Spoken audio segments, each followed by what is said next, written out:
왜요? 정말로 정말로.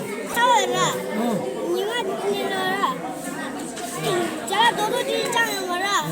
니가 니 스타트 그래.